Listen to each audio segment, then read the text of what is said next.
اب آپ بیوقوف کو کتنا پڑھاؤ گے، احمق کو کتنی اس کی ذمہ داریاں ڈالو گے، ذہانتوں کو کتنا آپ پست کرو گے.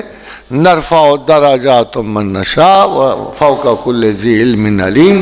اللہ کے ہاں ایسے درجات مرتب ہیں جو اس نے اوریجنلی اپنے انسانوں کو دیکھ کے سن کے بنائے ہوئے ہیں، مگر ایک خدا کا کرم ہے کہ اس نے سوشلزم میں پروگریس رک جاتی. خدا کے ہاں کسی کی کوئی ترقی نہیں رکتی.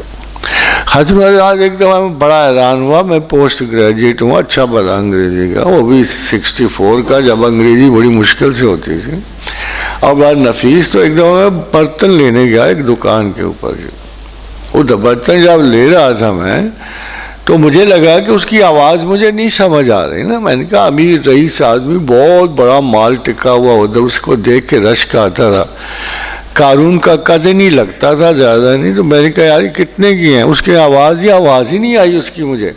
میں اور قریب ہوا، پھر آواز نہیں آئی، یا آئی تو کوئی گڑبڑ سی. تو اس کے ساتھ والے نے کہا جی بس یہ مرفوع العقل ہے.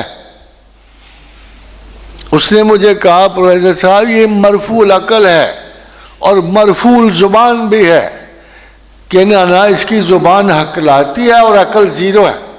تو میں نے کہا یہ اسی کا حق ہے، تو اسی کا. میں نے کہا اللہ میاں تو بھی طنز کرنے میں ماہر ہے ویسے. بھئی خدا کا یعنی آپ حساب دیکھو، اگر تو میں یہ کہوں کہ کسی شخص کا دماغ نہیں ہے تو میں اللہ سے پوچھتا ہوں تو نے دماغ کمزور کیوں کر دیا اس کا؟ اب پیدائشی بچے لولے لنگڑے یہ وہ. تو میرے دل میں بھی سوال اٹھتا ہے، میں بھی بندگان خدا خلق کے ساتھ ہوں.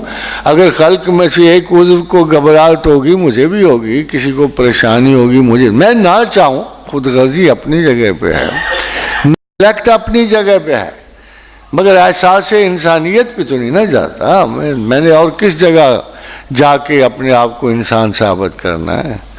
تو میں سوچتا ہوں کہ اللہ تو نے کیا کیا. تو آگے سے جواب ملتا ہے ان کا کون سا میں نے حساب رکھا. تو یہ میرے خیال ان کا حساب ہی کوئی نہیں. یہ تو سیدھے سادے جو مرضی کریں، جس کا کرائیٹیریا آف مائنڈ ہی سیٹ نہیں ہے اس پہ حساب کون سا ہے؟ یہ تو ساری کے سارے جنتی ہیں.